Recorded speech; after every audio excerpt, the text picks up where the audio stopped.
اللہ تعالیٰ اپنے بندوں سے بڑا جلد راضی ہو جاتا ہے۔ وہ اپنے بندوں کو بہت زیادہ مشقت میں نہیں ڈالتا، وہ اپنے بندوں سے اپنی نعمتوں کا بدلہ نہیں چاہتا، بہت سخت مشقت والی عبادتیں نعمتوں کے بدلے نہیں چاہتا، وہ بڑی جلدی رحم فرماتا ہے۔ ماں پیار کرتی ہے اپنے بچے سے، لیکن وہ ناراض بھی ہو جاتی ہے بعض چیزوں پہ، بعض معاملات اس کا دل بھی دکھاتے ہیں، بعض جگہ وہ رو کے یہ بھی کہتی ہے کہ تو نے میری محبت کا کوئی نتیجہ نہیں مجھے دیا، میری ساری کمائی تو نے ضائع کر دی۔ والد بہت ساری جگہوں پہ ناراض ہوتا ہے، شکوہ کرتا ہے، کہتا ہے میری بیماریوں کی، پریشانیوں کی، بڑھاپے کی، کمزوریاں کا سبب بیٹے تو ہی بن گیا۔ یہ ساری تکلیفیں تو ٹھیک ہو جائیں تو میری شاید عمر بھی بڑھ جائے، صحت بھی ٹھیک ہو جائے، میں زیادہ دیر جوان رہ سکوں۔ ناراض ہوتے ہیں ماں باپ۔ اسی طرح ماں باپ راضی بھی ہو جاتے ہیں، وہ بڑی جلدی راضی ہو جاتے ہیں۔ میں اکثر کہتا ہوں کہ والد کو راضی کرنے میں 5-7 منٹ لگ جاتے ہیں، اماں تو 1.5-2 منٹ میں راضی ہو جاتی ہے۔ ابا جی کو 5-7 منٹ لگتے ہیں، کئی دفعہ کہنا پڑتا ہے، کوئی دلائل دینے پڑتے ہیں، لیکن والدہ کے لیے تو کچھ بھی نہیں۔ آپ نیرا جا کے پیروں میں بیٹھ ہی جائیں، کچھ بھی نہ کریں، آپ پورا روئیں نہ، رونے والا منہ ہی بن جائے تو اماں تو نرم ہی نرم ہے، جس وقت جو مرضی آپ کرا لیں ہو گیا۔ اللہ تبارک و تعالیٰ بلا مثال و بلا تشبیہ سمجھانے کے لیے عرض کرتا ہوں، اللہ بھی بعض معاملات میں اپنے بندوں سے ناراض ہو جاتا ہے۔ وہ کہتا ہے میں تکبر کرنے والوں کو پسند نہیں کرتا، وہ کہتا ہے فسادی پسند نہیں ہے، وہ فرماتا ہے کہ راہوں میں کجی کرنے والے پسند نہیں ہیں، وہ فرماتا ہے کہ بدعہدیاں کرو گے تو میں صبح قیامت تم سے سوالات کروں گا۔ اللہ تبارک و تعالیٰ بہت ساری چیزوں کو ناپسند کرتا ہے، ناراض ہو جاتا ہے۔ بلکہ نبی پاک صلی اللہ تعالیٰ علیہ وسلم نے فرمایا تم بات کرتے کرتے کوئی ایسا جملہ بول دیتے ہو کہ رب اتنا ناراض ہوتا ہے کہ تمہیں پتہ بھی نہیں ہوتا، تمہارے لیے جہنم کا فیصلہ کر دیتا ہے۔ اس لیے پہلے تولو پھر بولو، خود اپنے لفظوں کی تو تم پہرے داری کرو نا کہ میں کیا کہہ رہا ہوں۔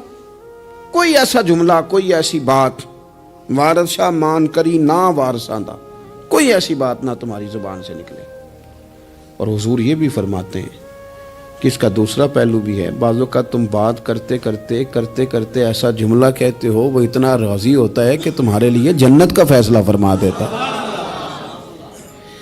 مسلمان کو اب یہ حکم ہے، اس ساری گفتگو کا نتیجہ یہ ہے کہ وہ اپنے جذبات پر، خیالات پر، نگاہوں پر، زبان پر، کانوں پر تھوڑی توجہ دے، بے لگام نہ بنے، بے ترتیب نہ بنے، جو طبیعت میں آئے کر نہ گزرے، تھوڑا سا نہ سوچے سمجھے اور تھوڑا سنبھل کے چلے، کبھی ان کاموں کی طرف نہ جائے جن سے رب ناراض ہو جاتا ہے، ان کاموں کی طرف بڑھے جن سے اللہ راضی ہوتا ہے۔ میرے نبی پاک صلی اللہ تعالیٰ علیہ وآلہ وسلم نے ارشاد فرمایا، بعض احادیث میں لفظ یہ ہیں کہ اللہ اپنے بندوں کو دیکھ کے مسکراتا ہے جو اس کی شان کے لائق ہے۔ جس ترتیب سے ہم مسکراتے ہیں، جس ترتیب سے ہم روتے ہیں، جس ترتیب سے ہم کسی بات کا اظہار تشکر کرتے ہیں، خدا ان باتوں سے پاک ہے۔ اب بہت ساری حدیثوں میں آیا کہ وہ مسکراتا ہے، تو کیا مطلب ہے مسکرانے کا؟ تو علماء تفسیر نے لکھا ہے مسکرانے کا مطلب یہ ہے کہ وہ بڑا ہی راضی ہوتا ہے اپنے بندے سے، بڑا راضی ہوتا ہے، یہ مطلب ہے۔ ایک تو مسکرانے کا مطلب یہ کہ وہ بڑا راضی ہو گیا، وہ مسکرا دیا اپنے بندے پہ۔ اور ایک اس کا معنی خود نبی پاک صلی اللہ تعالیٰ علیہ وسلم نے بیان فرمایا، مسند امام احمد بن حنبل میں حدیث ہے، حضور سید عالم علیہ السلام سے صحابہ نے پوچھا یا رسول اللہ شہید تو بڑے لوگ ہوتے ہیں، شہیدوں میں افضل کون ہے؟ تو اللہ کے حبیب علیہ السلام فرمانے لگے وہ والا بندہ جو ڈٹ گیا تھا کافروں کے مقابلے میں، وہ ہلا نہیں، پوری طرح ڈٹ کے جو لڑا وہ شہداء میں افضل ہے۔ حضور فرماتے ہیں وہ جنت کے بالا خانوں میں سیر کرے گا اور رب اسے دیکھ کے مسکرائے گا،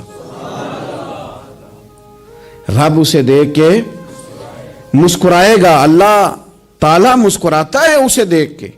اور اگلے جملے میں حضور نے وضاحت کر دی، فرمایا جب رب دنیا میں کسی پر مسکراتا ہے نا تو اس کا معنی یہ ہے کہ قیامت میں پھر اللہ اسے حساب کوئی نہیں لے گا۔ جس پر اللہ دنیا میں مسکرا دیا اس سے کوئی حساب تو وہ کام ڈھونڈنے چاہیے نا جس سے اللہ مسکرائے. ویسے کبھی ہم ایسا کرتے ہیں کہ نہیں کہ کسی کو راضی کیا جائے؟ یہ کام ہم کرتے ہیں کہ ہماری کمپنی کا جو سربراہ ہے وہ ہم سے راضی رہے. جس ادارے میں ہم پڑھاتے ہیں اس ادارے کا بڑا ہم سے راضی رہے. یہ کرتے ہیں ہم. اس کے لیے کچھ نہ کچھ ہیلے بہانے ہم کرتے ہیں. برادری، قبیلہ، علاقہ، بستی، لوگ کسی طریقے سے ہمارے ساتھ مطمئن رہیں. کرتے ہیں نا یہ سارے کام. اس میں تھوڑی مشکل بھی ہمیں آتی ہے لیکن کرتے ہیں. کیا کریں؟ گھر میں بھی کئی دفعہ ایسا ماحول بنانا پڑتا ہے. چلیں ایک اور میٹھی مثال دیتے ہیں، زیادہ سمجھ میں آئے گی. چھوٹا بچہ خوش رہے، آپ اس کے لیے محنت نہیں کرتے. وہ چھوٹا ہے، اس کو خوش کرنا فرض ہے ابا پہ. لیکن وہ کہتا ہے کہ میں نے موٹر سائیکل لینا ہے. چھوٹا ہے، چلا ہی نہیں پائے گا، تو ابا پھر اسے راضی کرتا ہے، کہتا ہے بیٹے چھوٹا سائیکل لے لے، چل میں تجھے اڑانے والا جہاز لے دیتا ہوں. مقصود کیا ہے کہ اس کو ناراض نہیں کرنا، یہ روئے نہ، اس کا دل نہ ٹوٹے. ہو یارو سنو نا میں کیا کہہ رہا ہوں. اگر چھوٹے بچے کے لیے وہ چیزیں ڈھونڈتے ہو، میرے ابا جی نا اپنے نواسے کے لیے کھلونا لے کے آئے تو بچہ بڑا ہی کھیلا تو ابا جی کہنے لگے لو پیسے پورے ہو گئے. میرے بچے کو پسند بڑا ہے نا، پیسے پورے کر چھڑے نے. دیکھو نا جی کتنا اس کو راضی ہوا ہے. تو انسان کیا کرتا ہے کہ کوشش کرتا ہے چھوٹا بچہ بھی ناراض نہ ہو، تو وہ چیزیں وہ ڈھونڈتا ہے کہ اس کو کیا پسند ہے. چاکلیٹ لے جاؤں، فلاں چیز لے جاؤں، آئس کریم لے جاؤں. تو ایک بچے کے لیے، گھر کے لیے، سربراہ کے لیے اتنی محنت کرتے ہو، تو وہ کام بھی ہمیں ڈھونڈ کے تلاش کرنے چاہیے نا جس سے رب راضی ہوتا ہے، اللہ راضی ہوتا ہے. بتاؤں وہ کون کون سے کام ہیں؟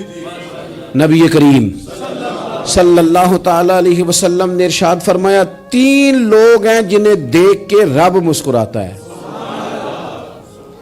یا رسول اللہ صلی اللہ علیہ وسلم وہ کون کون سے؟ تو محبوب فرمانے لگے ایک وہ بندہ ساری مخلوق سوئی ہے، آدھی رات ہے، رات کا پچھلا پہر ہے، اس نے اٹھ کے وضو کر لیا، مصلی پہ کھڑا ہو گیا خدا کی یاد میں. فرمایا اسے دیکھ کے رب مسکراتا ہے جو اس کی شان کے لائق ہے. مسکراتا ہے اللہ. یہ تو سونے کا ٹائم تھا، یہ تو گہری نیند آنے کا وقت تھا، رات کا پچھلا پہر. رات پوے تے بے درداں نو نیند پیاری آوے، تے درد منداں نو یاد سجن دی ستیاں وی آن جگاوے.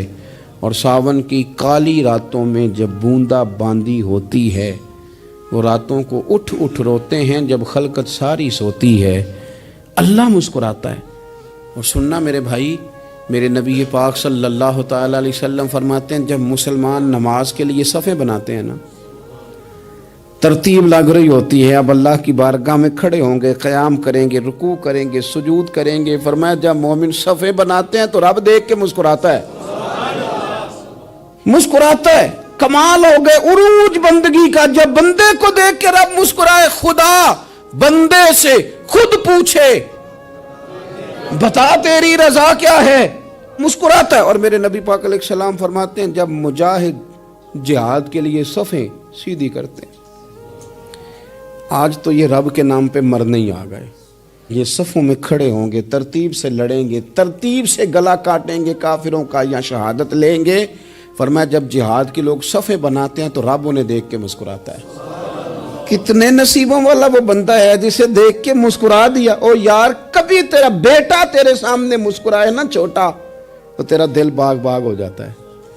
تیری ماں بیمار کسی ایک دن صحیح طرح ہنس پڑے تو طبیعت خوش ہو جاتی. مجھے بتاؤ نا جس کا رب بھی اسے دیکھ کے ہنس پڑے، جو اس کی شان کے لائق ہے، کیا اس بندے کے نصیبیں ہیں، کیا اس کے مقدر ہیں. آپ اس مقام پر اپنے آپ کو لائیں. اب دیکھیں نا یہ حدیث آپ نے سن لی. اب ہم نے نا اس طرح صفحے نہیں بنانے جس طرح ساری دنیا. اب ذرا صفحے بھی شوق سے بنائیں گے. اب ذرا تھوڑا سا شوق پیدا کریں گے. بھئی یہ تو میں وہ کام کرنے لگا ہوں جسے دیکھ کے رب مسکراتا ہے. نبی پاک صلی اللہ علیہ وسلم نے فرمایا جب کوئی بندہ توبہ کرتا ہے نا، ہم توبہ کا رٹا لگاتے ہیں، یا اللہ میری توبہ یا اللہ. اور توبہ کا تو مطلب یہ ہے کہ پچھلے گناہوں سے پکی توبہ، آج کے بعد یہ غلطی نہ کرنے کا پکا وعدہ. تو نے ساری شب برات رو کے گزاری ہے، بتا سویرے جھوٹ جوڑنے کا ارادہ ہے تیرا؟ آج کے بعد رشوت تو نہیں نہ لے گا، ملاوٹ تو نہیں نہ کرے گا، یہ توبہ ہے. اور اگر سارے کام اسی طرح کرنے تو پھر یہ توبہ کا رٹا ہے. جتنا مرضی لگاؤ، حضرت علی بن ربیعہ رضی اللہ تعالیٰ عنہ فرماتے ہیں میں مولا علی کے ساتھ تھا، مقام حرہ کی طرف جا رہے تھے، حضرت علی نے ہاتھ اٹھا کے دعا مانگی ہماری تعلیم کے لیے، ورنہ حضرت علی ہم صحابہ کو محفوظ عن الخطا تو مانتے ہیں نا، ہاتھ اٹھا کے کہا اے اللہ ہمارے گناہ بخش دے، تیرے علاوہ کوئی معاف کرنے والا نہیں۔ اور پھر حضرت علی آسمان کی طرف دیکھا اور دیکھ کے نا حضرت علی بن ربیعہ کو تو مسکرائے۔ حضرت علی بن ربیعہ کہنے لگے حضور مسکرائے کیوں ہو؟ فرمانے لگے ایک دن میں حضور کے ساتھ اسی طرح آیا تھا، اسی طرح حضور نے دعا فرمائی تھی ہماری تعلیم کے لیے، اور پھر حضور مجھے دیکھ کے مسکرائے تھے اور فرمایا جب کوئی بندہ رب کی بارگاہ میں اس طرح استغفار کرتا ہے تو رب مسکراتا ہے اور مسکرا کے فرماتا دیکھ لو میرے بندوں کو پتا ہے کہ میرے علاوہ معاف کرنے والا کوئی نہیں، انہیں پتا ہے، تم اس کی بارگاہ میں رجوع تو لاؤ، آؤ تو صحیح دو آنسو لے کر۔ اقبال کہتے ہیں کہ موتی سمجھ کے شان کریمی نے چن لیا، قطرے دو گرے میرے ار کے انفال کے، دو میں نے آنسو بہائے تھے تو اس کے کرم نے تو موتی سمجھ کے چن لیے۔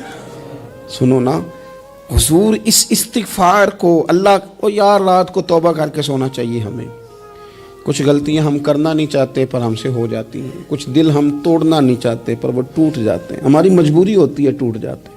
رات کو اس کی بارگاہ میں ہاتھ باندھ کے کشکول طلب دراز کر کے خوب استغفار پڑھنا چاہیے کہ مالک بندے ہیں نا کیا کریں، نفس کا ساتھ ہے، دنیا کا ساتھ ہے، خواہشات نفسانیہ، مالک معاف کر دے، درد سے توبہ، رسم نہ ہو، کہانی نہ ہو، لفظ نہ ہو، جملے نہ ہو، اور جناب ایسے لوگوں کے بیچ بڑے ہاتھ باندھ کے اور بڑا کوئی ضرورت نہیں، آپ اکیلے اپنی چارپائی پہ بستر کے اندر منہ دے کے بھی درد سے کہیں گے نا معاف کر دے تو وہ تو مہربانی بڑا ہے۔ میرے نبی پاک صلی اللہ علیہ وسلم مثال دیتے ہیں، فرمایا ایک آدمی صحرا میں جا رہا، صحابہ سے حضور خطاب کر رہے ہیں، فرمایا ایک آدمی صحرا میں جا رہا تھا، اس نے اپنی اونٹنی پہ کھانا پانی پیسے ہر چیز رکھی ہوئی تھی، صحرا تھا بہت بڑا، درمیان صحرا کے گیا تو تھوڑا سا سستانے کے لیے آرام کرنے کے لیے اونٹنی سے نیچے اترا، اب اس نے اونٹنی کی لگام اونٹنی کی نکیل اپنے سرہانے کے نیچے رکھی، ہاتھ کے ساتھ پکڑی اور سو گیا۔ تھوڑی ہی دیر کے بعد جب اس کی آنکھ کھلی تو دیکھا اونٹنی غائب ہے۔ صحرا میں وہ پیدل نہ آگے جا سکتا ہے نہ پیچھے جا سکتا ہے، نہ دائیں نہ بائیں، کھانے کو روٹی نہیں، پینے کو پانی کا قطرہ نہیں، تھوڑا ادھر بھاگا ادھر بھاگا، تھک گیا۔ کریم محبوب فرماتے ہیں وہ پوری طرح نڈھال ہو گیا اور مایوس ہو گیا، معاذ اللہ، مایوس ہو کے دوبارہ اسی جگہ آ کے لیٹ گیا جہاں پہلے لیٹا تھا، انتظار کرنے لگا کہ اب موت ہی آئے گی، آخری وقت ہے، اب نہ میں پیدل یہ صحرا کراس کر سکتا ہوں، نہ پیچھے جا سکتا ہوں، نہ کھانا ہے نہ پانی ہے، سوائے موت کے کوئی سہارا نہیں۔ حضور فرماتے ہیں وہ رستے میں دوبارہ لیٹ گیا، اچانک اس نے رخ بدلا تو اونٹنی سامنے کھڑی تھی۔ حضور نے صحابہ سے پوچھا بتاؤ نا اسے بھلا کتنی کو خوشی ہوگی؟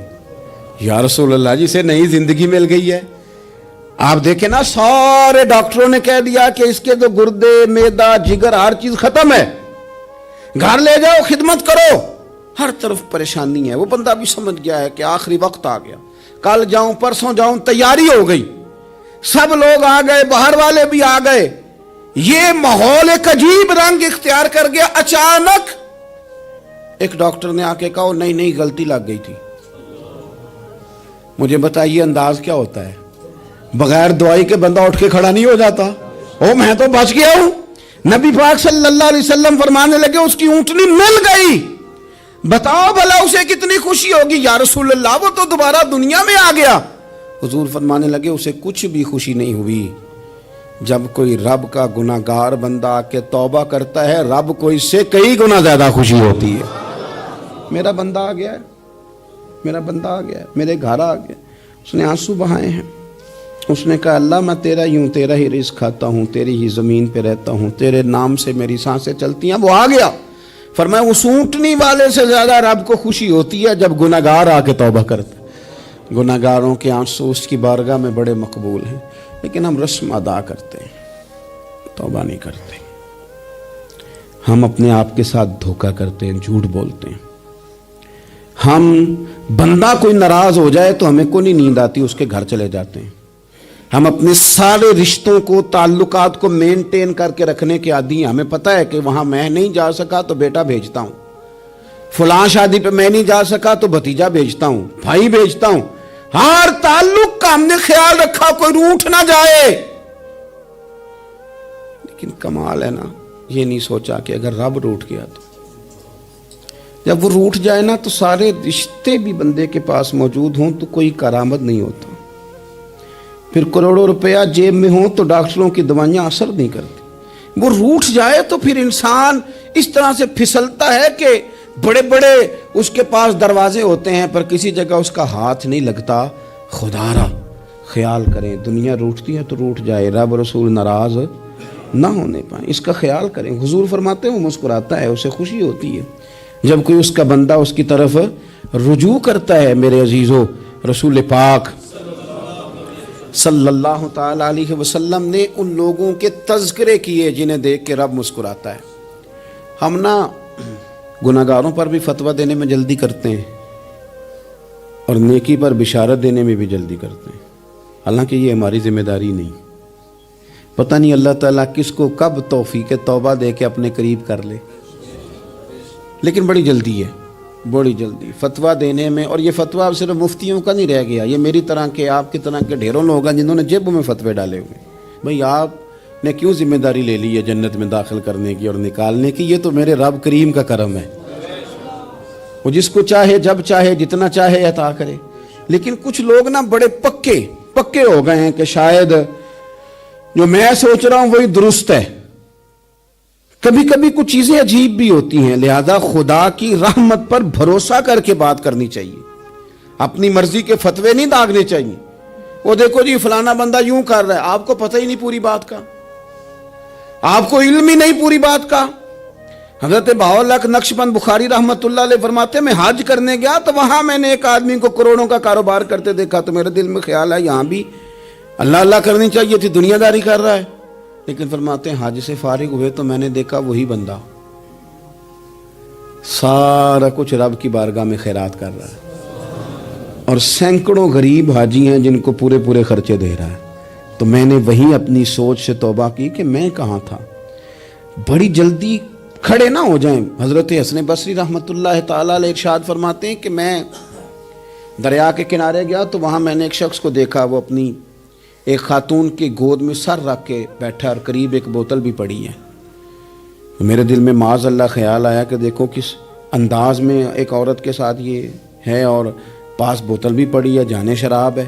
کہتے میں سوچ ہی رہا تھا کہ اچانک ایک کشتی آ رہی تھی دریا میں, وہ ہجکو لے کھائے, کشتی میں 4-5 لوگ تھے, وہ دریا میں ڈوبنے لگے. وہ آدمی تیزی سے اٹھا, دریا میں چھلانگ لگائی, پہلے ایک کو نکالا, پھر دوسرا نکالا, پھر تیسرا نکالا. ایک بندہ رہ گیا, کہنے لگا حضور مجھے تو آپ نے گناہگار سمجھا ہے, میں تو بڑے غلط انداز میں یہاں بیٹھا ہوں, آپ نے جو سوچا چلیں گے چوتھا بندہ آپ نکالنا ہے, کرے نا یہ کام, کرے نا یہ کام. بڑے بھولے بھالے بڑے اللہ والے, ریاض آپ کو بس ہم ہی جانتے ہیں. اتنی جلدی فتویٰ. حضرت حسن بصری فرماتے ہیں میں پشیمان ہوا, میں نے کہا مجھے تیرنا نہیں آتا, تو دیر نہ کر چوتھا ڈوب نہ جائے. کرتے اس نے چھلانگ لگائی, چوتھا بھی نکال لایا اور کہنے لگا حضرت آپ نے جلدی کی سوچنے میں, یہ بی بی میری ماں ہے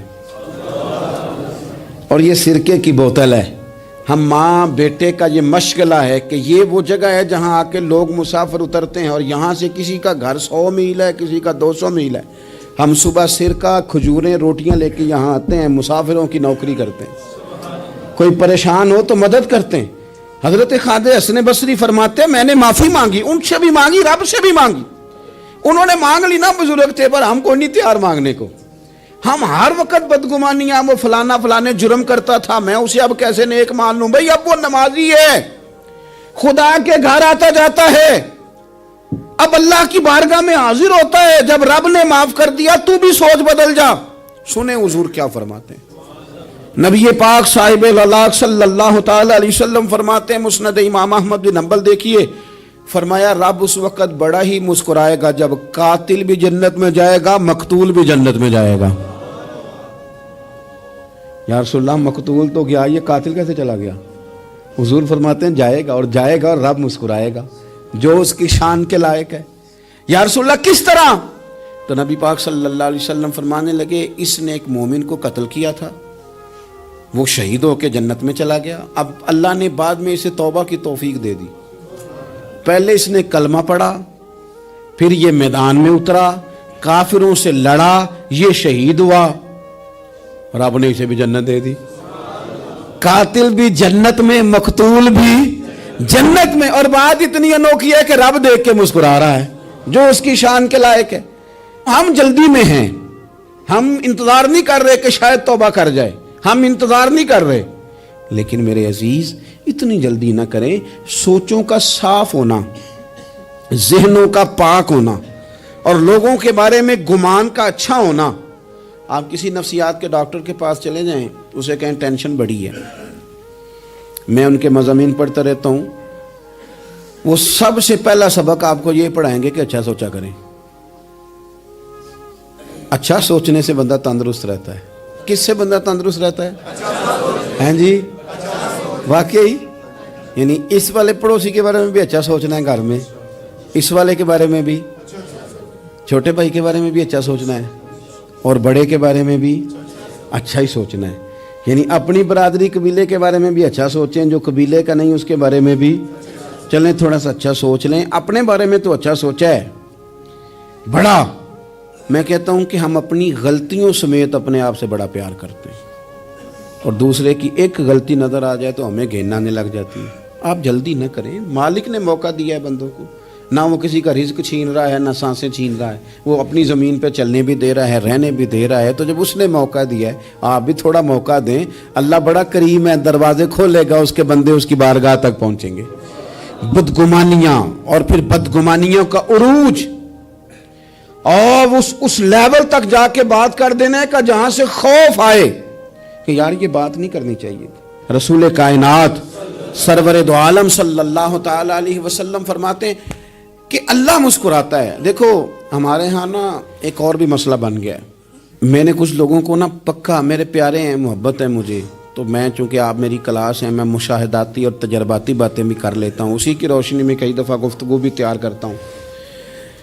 کچھ لوگوں نے نا پکا ذہن بنا لیا یہ کہنے کا کہ ہاتھ بڑا تنگ ہے، پکا، آپ جس وقت پوچھ لیں ان کا ہاتھ اور بڑا ہی زیادہ تنگ ہے۔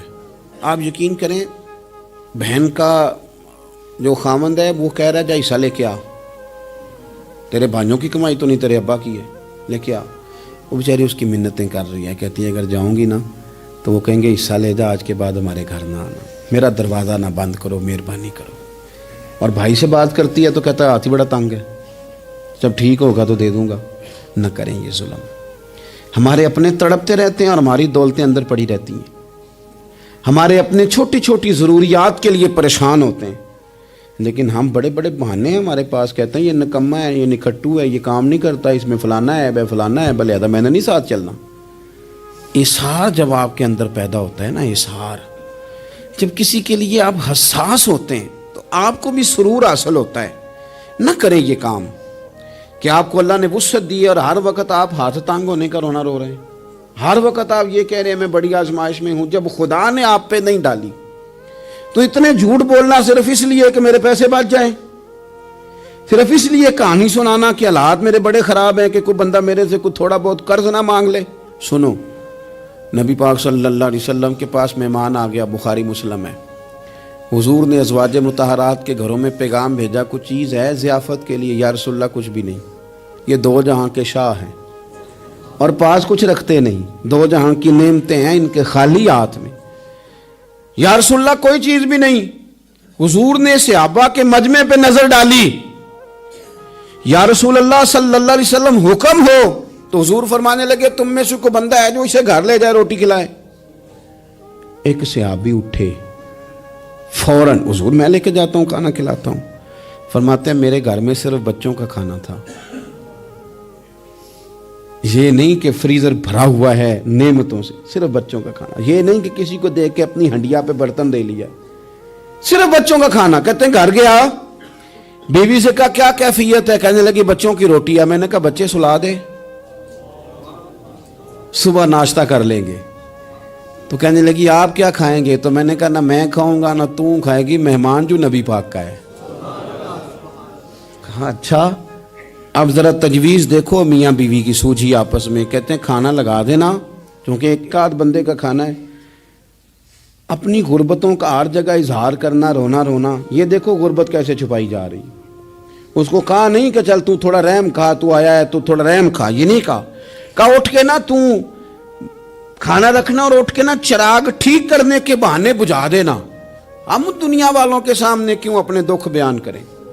ہم جو کہیں گے رب رسول کی بارگاہ میں کہیں گے۔ تو نا چراغ ٹھیک کرنے کے بہانے، اہلیہ اٹھی کھانا دینے کے بعد چراغ ٹھیک کرنے کے بہانے بجھا دیا، خامد بھی ہاتھ چلاتے رہے، بیوی کبھی برتن رکھتی کبھی اٹھاتی، پتہ چلے کہ کھانا کھا رہے ہیں، کھانا کھایا جا رہا ہے۔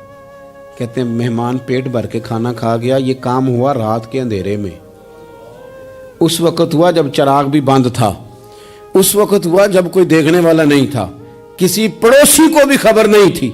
فرماتے ہیں صبح کے اجالے میں اس مہمان کو لے کے مسجد نبوی میں نے قدم رکھا تو نبی کریم نے فرمایا رات جو تم نے کام کیا ہے نا اسے دیکھ کے میرا رب بڑا مسکرایا ہے، اللہ بڑا مسکرایا ہے۔ اللہ تر دامنی پہ شیخ ہماری نہ جائیے، ہم دامن نہ چھوڑ دیں تو فرشتے وضو کریں، یہ شان ہے صحابہ کی۔ نبی کریم علیہ السلام نے فرمایا رب رات مسکرایا تیرا یہ انداز دیکھ کے، اور اس نے قرآن نازل کیا وَيُؤْثِرُونَ عَلَىٰ أَنفُسِهِمْ وَلَوْ كَانَ بِهِمْ خَصَاصَةٌ۔ کچھ لوگ وہ ہیں جنہیں بڑی بھی ضرورت ہو تو دوسروں پر اثار کر دیتے ہیں، قربانی دے دیتے ہیں۔ رب مسکرایا ہے، اندر پیسے رکھے ہوئے ہیں، اندر پیسے رکھے ہوئے ہیں، اور بہن آ کے منت کر رہی ہے کہ بھائی حالات بڑے خراب ہیں، تھوڑی سی مہربانی کر، تو کہتے ہیں بہن پردہ ہی ہے بس، کیسے بتاؤں تجھے حالات، تجھے کیا بتاؤں کام کتنی مشکل سے چلتا ہے، یہ پردہ یہ بس۔ بہرحال اگر تو نے کہا ہے نا 50,000 تو میں زیادہ نہیں کوئی 20 کو دے دوں گا تجھے، وہ بھی خاصی نیکی کر کے، وہ بھی بتا سکھا کے۔ رات اماں پہ علیحدہ سے احسان چڑھاؤں گا، ابا پہ علیحدہ سے چڑھاؤں گا کہ تمہاری بیٹی کے ساتھ تعاون کر رہا ہوں، سارے علاقے کو ویسے ہی بتاؤں گا۔ اور وہ غریبنی بیچاری 20,000 لے کے گھر گئی ہے، پہ سفارشیں کر رہی ہے کہ مہربانی کرو۔ میں نے ایسے بھی دیکھے ہیں جو پہلے بیوی کو پکڑاتے ہیں تو دے، اس لیے کہ پھر وزیر اعظم تو ڈنڈا نکال لے گا تو بڑا مشکل ہو جائے گا پھر گھر میں رہنا، لہذا وہ یہ تو آگے لگ۔ یہ کیا لہجہ ہے آپ کا؟ یہ تو کسی کو بھی دیں تو چھپا کے دینے کا حکم ہے، کسی کو بھی دیں تو ہمیں حکم یہ ہے کہ سیدھے ہاتھ سے دینا ہے، الٹے کو خبر۔ اور یہ جو بالکل ہی اپنے ہیں ان پر تو پردہ پوشی آپ کے لیے ویسے ہی ضرورت تھی۔ میرے عزیز رب مسکراتا ہے، میرے نبی پاک علیہ السلام نے یہ اعمال ہمیں بتائے جن پر اللہ مسکراتا ہے، خوش ہوتا ہے۔ اور بعض لوگوں کو حضور نے نامینیٹ کیا، حضرت سعد بن معاذ رضی اللہ تعالیٰ عنہ عظیم صحابی تھے، یہ وہ خوبصورت صحابیاں جن کے جنازے کو کندھا میرے نبی پاک نے عطا فرمایا، حضور نے کندھا عطا فرمایا، کمال ہو گئی۔ نرخ بازار محبت کا انوکھا ہی ہو گیا، خود خریداروں میں شامل آ کے مولا ہو گیا، حضور نے کندھا دیا۔ حضرت سعد بن معاذ رضی اللہ تعالیٰ عنہ کا جب جنازہ اٹھا ان کی والدہ رو پڑی، بڑے درد سے روئی، ماں تھی نا، ان کی آواز جب حضور تک گئی تو نبی پاک نے فرمایا آنسوؤں کو روک لے، آواز کو کم کر لے، تیرے بیٹے کی تو جب روح پرواز ہوئی ہے تو رب مسکرایا ہے، جس کے آنے پہ رب راضی ہو مسکرا دے جو اس کی شان کے لائق ہے۔ یہ تو وہ لوگ ہیں کہ جن کے جانے پر نا رب، وہ کسی نے کہا تھا کہ میرے مرنے پہ ہر سو شور مچ جائے گا، دیکھو گے میرے مرنے پہ ہر سو شور، تمہیں پتہ چل جائے گا جب ہم جائیں گے، میرے مرنے پہ ہر سو شور مچ جائے گا دیکھو گے، اور کہنے الوداع سرکار خود تشریف لائیں گے۔ اور درویش کہنے لگے بعد مرندے مکھڑا میرا ہو جاوے جے تازہ، پھر سمجھ لینا محبوب میرے نے آن پڑے ہے جنازہ، اور عاشق کا جنازہ ہے، ذرا دھوم سے نکلے اور محبوب کی گلیوں سے ذرا گھوم کے نکلے۔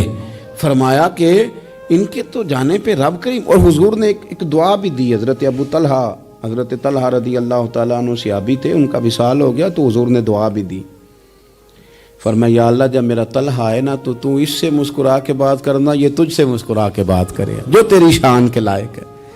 تو اللہ تعالیٰ غائب درجے راضی ہوتا ہے۔ ایک دفعہ پھر بات دہراتا ہوں، جو میدان میں ڈٹ کے شہید ہو رب اسے دیکھ کے مسکراتا ہے، جو اس کی شان کے لائق.